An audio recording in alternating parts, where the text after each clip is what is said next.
Alright, now there's been quite a bit of arguing between people as of late about the Kyle Rittenhouse incident in which he killed two people in self-defense, as far as I can tell. Now, first off, this incident is like a game of tennis in reverse, or at least the conversations about it seem that way.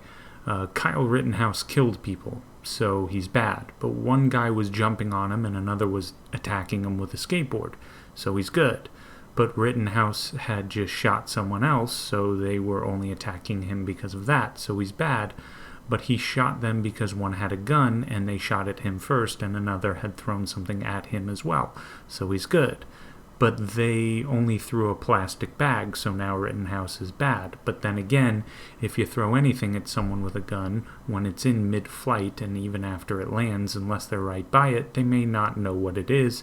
And if you're dealing with people who have shown themselves willing to initiate violence, and have done so many times, it's not unreasonable to assume the worst, so he's good again.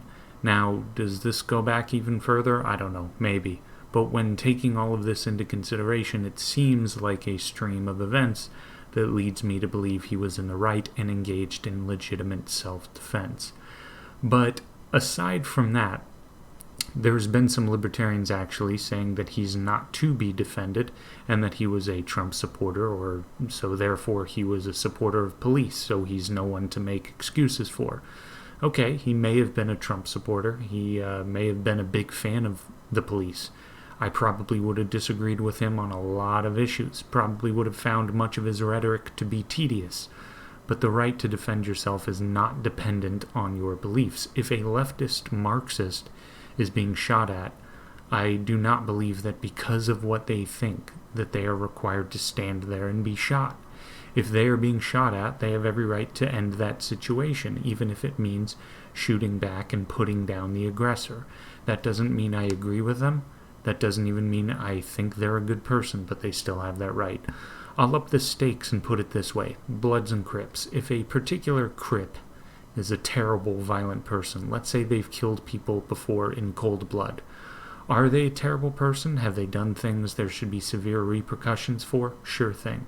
But let's say that Crip is in their home one day and someone breaks in to do them harm for whatever reason, and that Crip in that specific situation was not seeking out violence, but it was brought to him. Does he have a right to defend defend himself? I would say yes, despite him being a terrible person. If he ever goes to court and he's being tried for a long list of murders he's committed, he should be found guilty, I think, of the ones he initiated and committed in cold blood. But the one he should not be found guilty for was the one in which he was defending himself, pure and simple.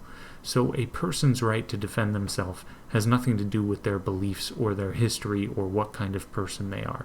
It can be easy for some people to say it does because they may really not like that person or what they believe or what they stand for. But what you're essentially saying when you claim a person like Rittenhouse, who you may legitimately not like or support, what you're saying when you condemn his actions because of his beliefs or his support for the police is that he should stand and be assaulted or be shot himself. That does not mean you have to make a hero out of the guy. It doesn't mean you have to like him. But liking or agreeing with someone and recognizing their right to self-preservation and self-defense are two very different things. You don't have to do the latter in order to believe the former.